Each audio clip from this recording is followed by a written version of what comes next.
Hello friends, अस्सलाम वालेकुम। Welcome back to my channel again. तो कैसे हैं आप सब और कैसी चल रही है आपकी प्रिपरेशन। तो जैसा कि आप सबको पता है ये एग्ज़ाम बहुत नज़दीक है और आप सब देख के समझ ही गए होंगे कि मेन टॉपिक क्या है आज की वीडियो का। तो इसमें आप लोग ये बहुत ज़्यादा बोल रहे थे सभी कि हाँ मोस्ट वेटेज जो चैप्टर्स हैं उनके नाम बता दीजिए एक बार। तो मैंने कुछ चैप्टर्स लिखे हैं। वैसे तो सारे के सारे ही मेन होते हैं, कब कौन सा क्वेश्चन किससे आ जाए पता ही नहीं होता, ठीक है ना। कुछ भी पहले से डिसाइड नहीं होता, इसलिए पढ़ना हमें सब है।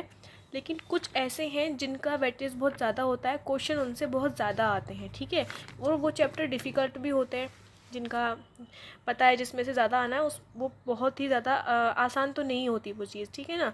तो यहाँ पर 12th बायोलॉजी के मैंने कुछ चैप्टर्स लिखे हैं जो बहुत ही ज़्यादा मोस्ट हैं, और बाकी जो बचे हुए हैं वो भी आपको पढ़ने हैं। ऐसा नहीं है कि वो स्किप करने हैं, ऐसा नहीं है।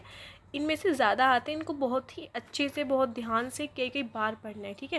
तो आप सबने अब तक तो पढ़ भी लिए होंगे जितने भी हैं यहाँ पर, जैसे कि reproduction in human and flowering plant. मतलब रिप्रोडक्शन के अंदर सब कुछ आएगा, रिप्रोडक्टिव हेल्थ डिसीज़ सब कुछ आएगा, ठीक है। और रिप्रोडक्शन फ्लोरिंग प्लांट के अंदर भी और ह्यूमन के अंदर भी, मतलब जितना भी रिप्रोडक्शन वाला पार्ट है वो सब इसमें सारा इसमें आ जाएगा, सारा पार्ट। ओके, तो ये वाला आपको कर लेना है। सेकंड है यहाँ पर इनहेरिटेंस एंड वेरिएशन, ठीक है। तो यहाँ पर है जैसे कि जेनेटिक वाले जितने भी चैप्टर हैं, दो चैप्टर मेरी समझ से तो दोनों चैप्टर मुझे सेम सेम से लगते हैं। एक में डीएनए बारे में बताते हैं, एक में मेंडल ने जो भी किया था, मेंडल के जितने भी प्रयोग थे मटर के ऊपर, ये सब चीज़ें जो हैं वो मोलिकुलर बेसिस ऑफ इनहेरिटेंस और इनहेरिटेंस एंड वेरिएशन। तो ये चैप्टर बहुत ही ज़्यादा मोस्ट हैं, इनको आपको किसी भी कीमत पे स्किप नहीं करना है, क्योंकि इनके बिना आप एग्ज़ाम दे ही नहीं पाओगे। ये बहुत ही ज़्यादा मोस्ट हैं, इनमें कम से कम आपके मान के चलो 6-7 क्वेश्चन तो मेरे को लगता है ऐसा। मैंने ना कभी एग्ज़ाम दिया है ना बनाया है, बस जैसा सर बताते हैं मैं वैसा आपको बता रही हूँ। बहुत ही ज़्यादा मोस्ट है, तो आप ये वाला और ये वाला ये भी आपको बहुत अच्छे से रिवाइज़ करना है, नोट्स बनाने हैं, एमसीक्यू लगाने हैं और बहुत अच्छे से प्रिपरेशन करनी है, ठीक है। एक है नंबर 4 पर बायोटेक्नोलॉजी। बायोटेक्नोलॉजी बहुत ही ज़्यादा मेन है, इनके बाद बायोटेक्नोलॉजी ही आता है जिससे क्वेश्चन ज़्यादा आते हैं, ठीक है। नंबर फर्स्ट पे है ये, फिर सेकंड, फिर थर्ड और फोर्थ पे हमारा बायोटेक्नोलॉजी है। बायोटेक्नोलॉजी में भी 2 पार्ट होते हैं, ठीक है, वो आप देख लेना, उसके अच्छे से नोट्स बना लेना, फिर एमसीक्यू लगाना और सर की जो क्लास होती है 1 शॉट क्लास आप वो देख लेना, ठीक है। और इवोल्यूशन जो होता है, जो भी विकास हुआ था, कैसे हमारा विकास हुआ है, पहले कौन आया पृथ्वी पर, कौन नहीं आया, कौन किससे बना है, ये सब चीज़ें इवोल्यूशन में आती हैं। आप इवोल्यूशन भी बहुत ही ज़्यादा मोस्ट है, आप इसको भी देख लेना, ठीक है। 12th के अंदर तो ये ऐसे ऐसे चैप्टर्स हैं जो आपको देखने ही देखने हैं हर हाल में, ठीक है। तो अब आते हैं 11th की बारी आती है अभी। 11th बायोलॉजी में 2 चीज़ आप मान के चलो, जैसे कि ह्यूमन फिजियोलॉजी है और प्लांट फिजियोलॉजी है, ठीक है।